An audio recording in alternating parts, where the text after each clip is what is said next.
So first thing I want to do is, Tirza here? So do we have? I know we have. You said you had to be out by 5, and there's 3 more people. Okay, but all right, keep it tight. So if I get loose, you guys need to let me know.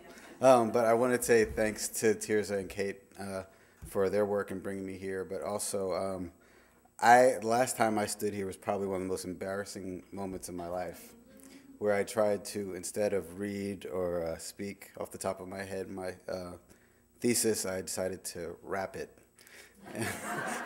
And I can't rap. And I forgot to zip my fly. And I was sweating profusely. But I did it. So, and then, and also to see, to be here is also wonderful because I think I've figured out a way to use this building every year the past 10 years, legally and legally. I'm grateful to, my first experience here was with Karen and Lydia in they collaborated to teach the art history, contemporary art practices class or something for us.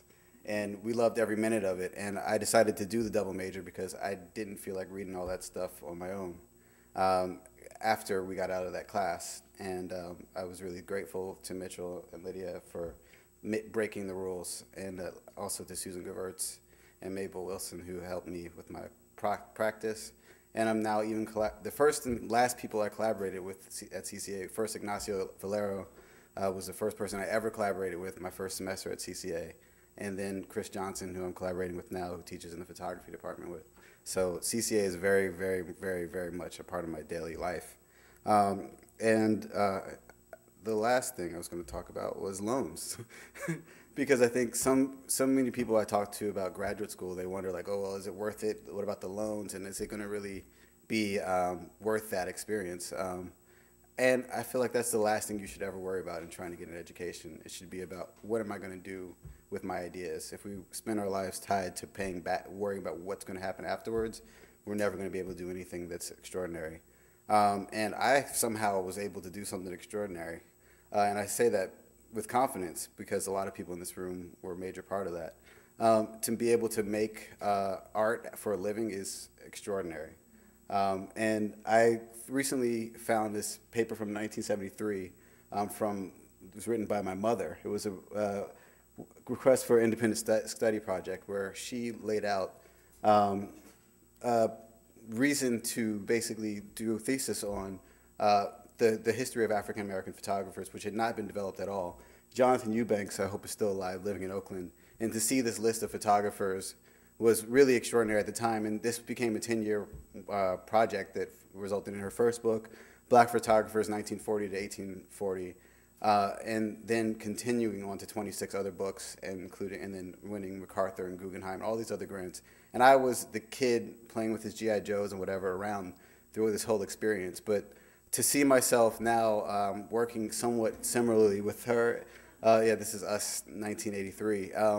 I see myself very much following in her footsteps, and to the degree that I graduated from NYU in the departments of photography and Africana studies, and 3 years later they hired her in those same departments.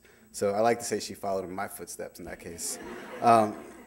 And she really, because of meeting Chris Johnson, Chris is the one who told him I should apply. And I was like, California College of Arts and Crafts? That's a stupid name. And I was like, I need to go there. So I but recently my mother and I collaborated on a show called Progeny, and this is a piece we did called Sometimes I See Myself in You.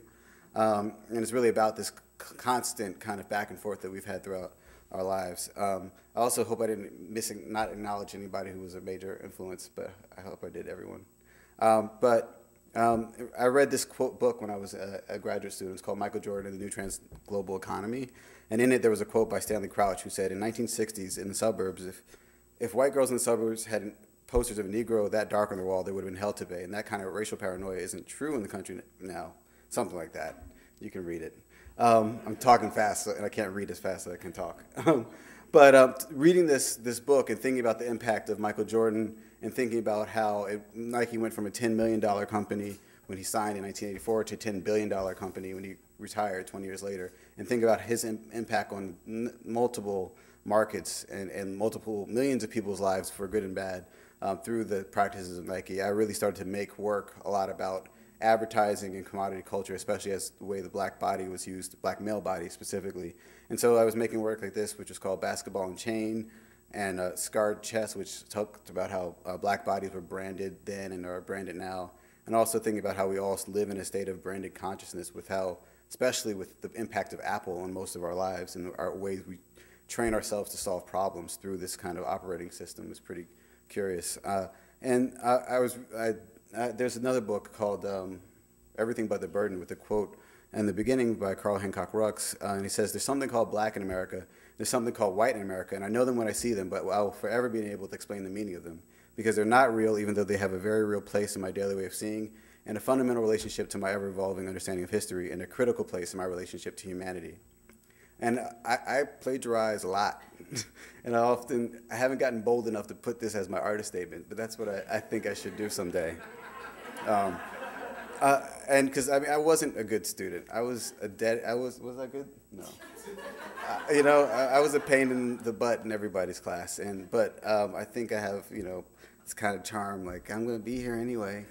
But and I get over on that. So, but this quote it says so much about what I'm interested in and what my work is, and then I read that quote and I see things like this, and really try to understand what are their meanings and what the reference, how they began as related to this gentleman who is Bert Williams, also known as this gentleman. And the thinking about the day I discovered I was colored, the day I realized my racial, personal, gender, whatever role in society, and how I took that on rather than living an independent life. And thinking about other people who've done that. This is from 1984, how they've envisioned Michael Jackson would look in the year 2000. It says, time could be a villain or a friend. At 40, he will age gracefully and will have a handsome, more mature look. I kind of plagiarized this picture for a piece of mine. But looking at what happened to him and what was our impact in that, in creating that person, or thinking about the status quo. And when I was growing up, when you had, there was this need for a great white hope, and maybe blacks had no hope, except for succeeding through sports and entertainment in the public world. And looking at the status quo now, that we have the great white hope and black hope, but nobody knows about him. And thinking about how future generations will, it's Vladimir Klitschko. And the Klitschko brothers who, have dominated boxing for the past 6 years, and no black male has been able to whip them.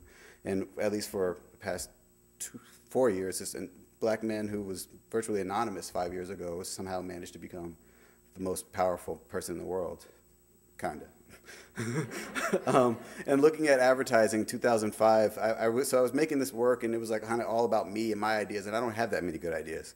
And so I was looking at, someone gave me ads, and I started to use them, thinking about I was looking at real ads. So this is an ad from 2005. It's a Reebok ad. You'll notice there's no Reebok product in the ad. It's 50 Cent wearing a Gene Unit shirt. But somehow through, I was reading Roland Barthes and talking about how myth becomes naturalized in advertising, especially through the way text kind of works with the pictures. It's so illustrated here. And he says, I am what I am, and what he really is, I guess, apparently a criminal. And you have Andy Roddick, who's a champion. And then you have Lucy Liu, who's like a cute little girl. And you have Yao Ming, who's a monkey on a basketball. And you have Allen Iverson, who's the devil. And you have Jay-Z, who says, I got my MBA at Marcy Project, so he's a drug dealer. Looking at those kind of relationships, how I think about advertising as a form of brainwashing, that we learn about how to relate to others and ourselves through this kind of popular media. And to see the first 5 of these, one black man's a criminal, the one white guy's a modest champion, the Asian American woman's just a cute little girl, and then the Asian immigrant is someone who we clearly don't know how to deal with. And then the other black man's the devil, and then the other black man is a criminal. How does that affect us? And so I said, so rather than trying to come up with stuff, I'm just going to use their stuff. It's better than mine. And thinking about advertising as a medium to it's a one-way conversation, and I think more of us should be speaking back. And so using I created, someone gave me this and they said, you should do something with this. And this is a piece that I couldn't figure out. It was a 2001 Toyota RAV4 ad, and I couldn't figure out what to do with it the whole time I was in grad school. And then I graduated, and the only thing I thought to do was this. And I realized that the last thing you'd think this was an ad for was Japanese cars, you know, and thinking about kind of the logic that created it. And I started looking at other ads and thinking about once you unbrand and remove that information, you look at what's kind of really being sold in these images. And so I started looking at these images like from 1969. I usually like to get people to guess about these, but this is an ad for pants, right? It says Slack Power, the anti-establishment post-grad slacks by his. And to think about how as early as 1969, you know, white men on Madison Avenue were figuring out how to market, you know, golf pants to so-called revolutionaries is pretty profound. Or this, you know, the third leg with, you know, O.J. Dingo, and, you know, the references to that. And, some, you know, looking at this one with the hair care product, Something to Believe in, you look at it without it, and, you know, his smile somehow becomes more sinister. But the heavyweight champion of the world, Joe Frazier, you know, is referencing Aunt Jemima in this ad that is really highly disguised when you see, you know, him talking tough.